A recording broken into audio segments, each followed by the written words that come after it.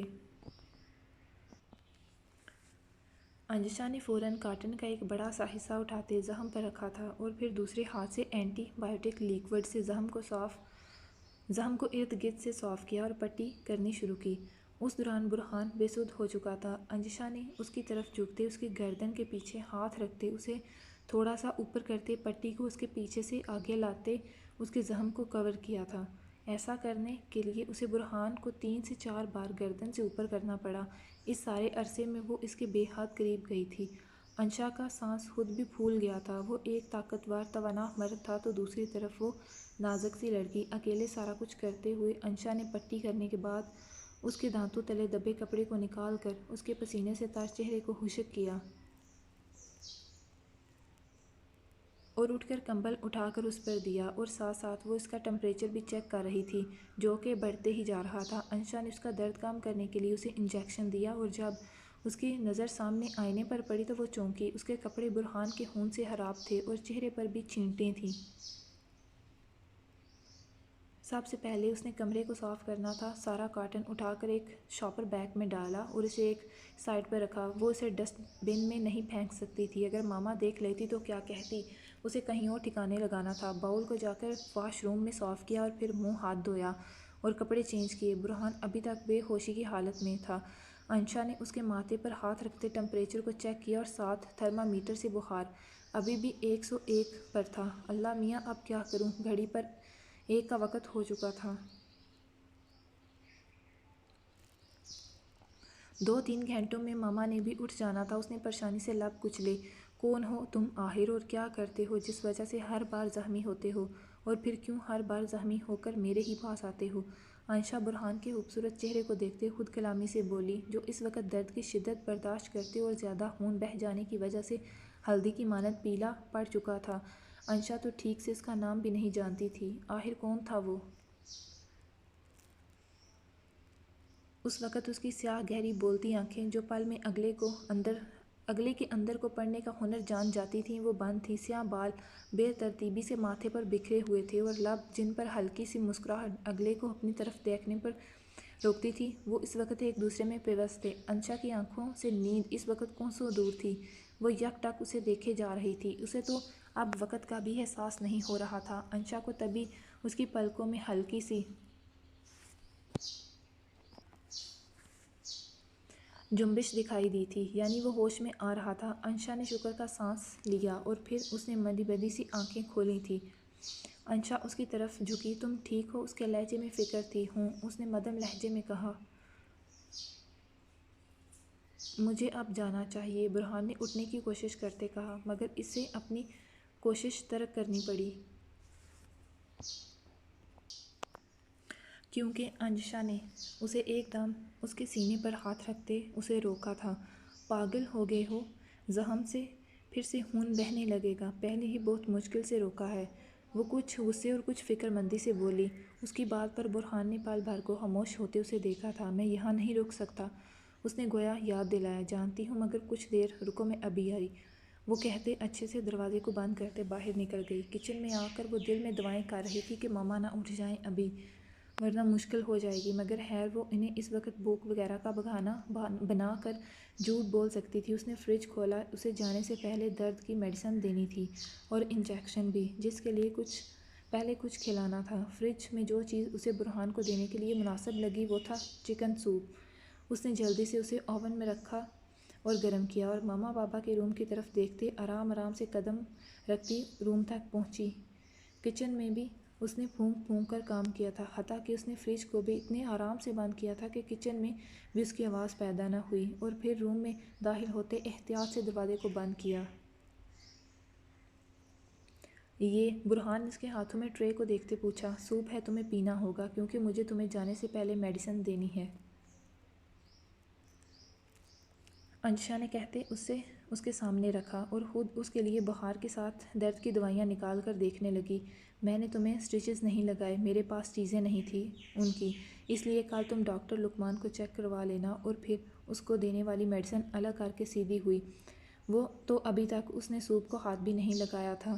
دیکھیں مسٹر، آپ کا دایاں ہاتھ الحمدللہ صحیح سلامت ہے، آپ جلدی کریں۔ برہان زیدی، اس نے اپنا تعارف کروایا۔ واقعی انشا کو اس کا نام نہیں تھا معلوم، اور نہ پینے کی وجہ یہ ہے کہ یہ بہت زیادہ گرم ہے ابھی۔ اوہ سوری، انشا نے واقعی سے زیادہ ٹائم لگا دیا تھا شاید۔ وہ کون سا کبھی کچن میں گئی تھی؟ یہ تو شکر تھا رات کا بنا ہوا تھا، ورنہ اسے مل گیا، ورنہ وہ دودھ ہی لے کر آتی۔ مگر دودھ ابھی اس کے لیے ٹھیک نہیں تھا زخم کی وجہ سے، اس لیے نہ لائی۔ زخم کو گیلا نہیں کرنا اور نہ ہی اس پر وزن ڈالنا ہے، یہ نہ ہو خون رسنے لگے۔ اوکے ڈاکٹر صاحبہ، اور کوئی حکم؟ اس نے شرارت بھرے لہجے میں سنجیدگی سے کہا تھا۔ تو انشا نے بنا اسے دیکھا نہیں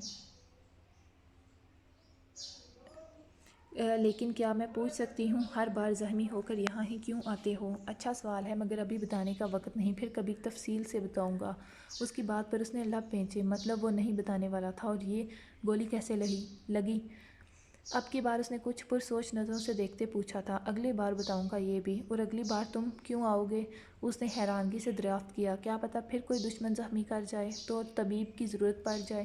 اب وہ پہلے سے بہتر لگ رہا تھا، یہ اس کی آنکھیں ظاہر کرنے لگی تھیں۔ اور تمہیں یہ ہوش فہمی کیوں ہو گئی کہ ہر بار تمہارا علاج کروں گی میں؟ انشا نے اپنی طرف سے اسے وارن کرتے انکار کیا۔ وہ کہتی اٹھی تھی مگر اگلے ہی پل جھٹکے سے رکی، کیونکہ اس کی نازک کلائی برہان کے ہاتھ کی گرفت میں تھی۔ یہ اپنے دل سے پوچھنا کیا؟ وہ چونکتے بولی، یہ ہی کہ میری گولی نکالتے وقت تمہاری آنکھیں نم کیوں تھیں؟ اس نے اپنی طرف سے دھماکہ کیا تھا، اور انشا شدت زدہ رہ گئی اس کے اس انکشاف پر۔ جہاں انشا کے دل کی دھڑکنیں تھمی تھیں، وہیں پر برہان کے لبوں پر بڑی دل فریب مسکراہٹ تھی۔ جاری ہے۔ So guys, thank you so much, آپ لوگوں نے میری ایپیسوڈ کو واچ کیا، اور اسے سبسکرائب ضرور کریے گا میرے چینل کو۔ اور جو پیچھے سے آوازیں آ رہی تھیں ان کے لیے آئی ایم سوری اگین، لیکن میں کیا کر سکتی ہوں، ابھی یہ پرندے ہیں، یہ بھی نہیں کہا جا سکتا کہ آپ لوگ بولیں مت۔ خیر، آپ لوگ جلدی سے جائیں میرے چینل کو سبسکرائب کریں۔ جو لوگ میری آگے والی ایپیسوڈ کو پڑھ رہے ہیں، یعنی کہ سزائے عشق کی 146 کو، ان لوگوں کا بھی بہت سارا شکریہ، اور جو بھی نیو آئے ہیں ان لوگوں کا بھی بے حد شکریہ۔ جلدی میرے ناول کو مکمل کریں تاکہ آپ لوگ بھی میری کنٹینیو ایپیسوڈ تک پہنچ جائیں۔ اگین شکریہ، اللہ حافظ۔